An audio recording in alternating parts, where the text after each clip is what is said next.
Hello everyone, आप सबका स्वागत है मेरे यूट्यूब चैनल पर। देखिए, आज हम एग्ज़ाम्पल नंबर 11 करेंगे और इसके बाद मतलब एक्सरसाइज 5.3 से पहले जितने भी हमारे एग्ज़ाम्पल है आज हम वो डिस्कस करेंगे। ठीक है भाई। और इसके अंदर मैं बता दूँ, एक ही फार्मूला यूज़ होगा सम ऑफ एन टर्म्स का, n/2 2a + n-1 into D, या फिर कहो first term plus last term, मतलब n/2 into first term plus last term. ठीक है भाई। तो 11th क्वेश्चन देखिए, हमसे क्या कह रहा है, sum of first 22 terms of the AP दे रखा है 8 3 -2, यानी फर्स्ट टर्म जिसमें 8 है और कॉमन डिफरेंस क्या है -5। ठीक है। और सम ऑफ फर्स्ट 22 टर्म्स बताना, यानी एन की वैल्यू 22 है। तो फॉर्मूले के अंदर सब कुछ पता है आपको, पुट कर दो, आपका सम आ जाएगा -979। ठीक है, ये हमारा आंसर है। अब हम 12th एग्जाम्पल की तरफ बढ़ते हैं। देखिए, जो 12th एग्जाम्पल है वो क्या है, sum of first 14 term of an AP is 1050 and first term जो है 10 दे रखी है आपको, 20th टर्म निकालनी, उसके लिए हमें कॉमन डिफरेंस की ज़रूरत पड़ेगी। अब सम गिवन है, फर्स्ट टर्म गिवन है, तो यहाँ से हम क्या कर लेंगे, कॉमन डिफरेंस निकाल लेंगे, जो हमारा आ जाएगा d = 10। ठीक है। देखिए, प्रॉपर सॉल्यूशन है, आप स्टेटमेंट वगैरह जोड़ दोगे, आपके फुल मार्क्स आएंगे। ठीक है। और भाई, जनकित का चैनल है उसे सब्सक्राइब जरूर कर लो यार, मैथ्स ज्ञान के लिए। ठीक है। अब d पता लग गया, a20 बताना, उसका फॉर्मूला पता है, हमने पिछली एक्सरसाइज में यही पढ़ा है, an = a + n-1 इंटू में d। तो a20 बताना है, सारी वैल्यूज़ हमारे पास है, तो a20 आ जाएगा 200 आंसर। ठीक है भाई। अब हम अगले एग्जाम्पल की तरफ बढ़ रहे हैं। देखिए, अब 13th एग्जाम्पल देखिए आप, how many terms of the AP 24 21 18 must be taken so that the some is 78। यानी इस एपी की हम कितनी टर्म लें जिसका सम हमारे पास 78 आ जाए। तो देखिए, एपी की फर्स्ट टर्म हमें पता है, कॉमन डिफरेंस पता चल गया -3 का। ठीक है भाई। अब जब सम ऑफ एन टर्म्स हमें दे रखा है 78, हमें एन की वैल्यू पुट करनी है, मतलब पता लगानी है। जब फॉर्मूले में हम रखेंगे ना भाई ये सारी चीज़, तो एन हमारे पास क्वाड्रेटिक इक्वेशन बनेगी जिसके अंदर हमें पता है एन की 2 वैल्यू आएगी। ठीक है। और जब हम फाइंड आउट करते हैं तो एन की वैल्यू आती है एक 13 एक 4, दोनों पॉजिटिव है, कोई दिक्कत वाली बात नहीं है। अगर कोई भी टर्म फ्रैक्शन आ जाती है, एन की वैल्यू या कोई नेगेटिव आ जाती, वो हम नहीं काउंट करते, उसमें हम ए की वैल्यू लेते। ठीक है भाई। अगर ऐसा कोई नहीं आता तो हम कह देते ऐसी कोई इस टर्म मतलब ये सम ही नहीं बनेगा 78। ठीक है। अब यहाँ पे 2 वैल्यू आ गई, एन की वैल्यू 13 आ गई, 4 आ गई, यानी 13 लो या 4 लो, सम आपका 78 ही आएगा, क्योंकि कॉमन डिफरेंस देख सकते हो माइनस है 3 का, तो वो डिक्रीज़ हो रहा है, तो ऑब्वियसली। ठीक है भाई। अब हम आगे बढ़ते हैं एग्जाम्पल नंबर 14 पर।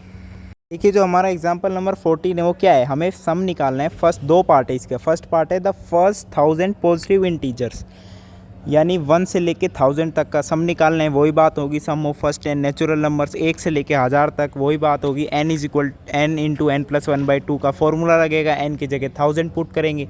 या फिर आप कहोगे भाई सम का फॉर्मूले में हम क्या करेंगे, n/2 into first term plus last term. भाई first term plus last term करोगे और n/2 करोगे, वही आ जाएगा n × n+1/2। अब सेकेंड पार्ट देखो, फर्स्ट n पॉजिटिव इंटीजर्स, यानी पॉजिटिव इंटीजर यानी 0 1 2 को नेचुरल नंबर कह देगा तो 1 से कह देंगे, पॉजिटिव इंटीजर कह देगा तो 0 1 2। ठीक है भाई। अब इसका भी सम क्या आएगा हमारे पास, n × n+1/2। अब हम 15th एग्जाम्पल की तरफ बढ़ रहे हैं।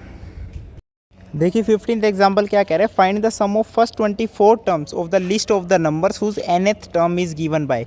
nth टर्म दे रखी है an = 3 + 2n। अब कई बच्चे इसमें क्या करते हैं भाई, an का फॉर्मूला तो भाई हमें ये बता रखा है a + n-1 इंटू डी।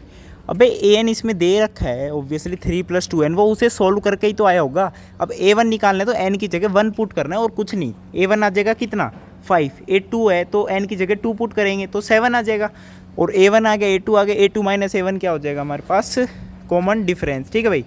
तो अब जब हमने सम निकालना है 24 टर्म्स का, तो उसका फॉर्मूला आपको पता है n/2 2a + n-1 into D. n पता है, a पता है, d पता है, तो S24 हमारे पास क्या आ जाएगा 672 आंसर। अब 16वां एग्जाम्पल देखो भाई, मुझे तो इसके अंदर कुछ सोल्व करने की ज़रूरत नहीं पड़ी, पर एपी का यूज़ कर लेना आप लोग। भाई क्या है, एक मैन्युफैक्चर ऑफ टीवी है, सेट्स प्रोड्यूस 600 सेट प्रोड्यूस करता है तीसरे साल में, 700 करता है 7वें साल में। अच्छा जी, अब थर्ड ईयर को हम क्या लिख देंगे, a + 2d। एपी के फॉर्म में देखो 7th ईयर को क्या लिख देंगे, a + 6d।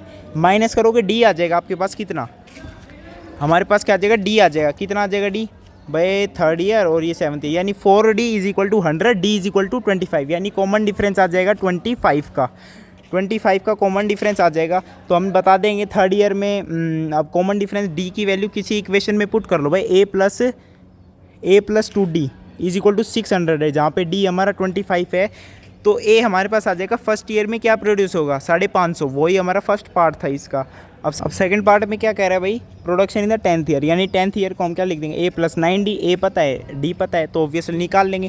थर्ड में कह रहा है total production in the first 7 years, यानी S n sum of 7 terms का बताना है, एन 7 जरूर रख दो और एक की जगह आपको वैल्यू पता है 550 और डी पता है 25, तो 4375 हमारा आंसर आ जाएगा। आपका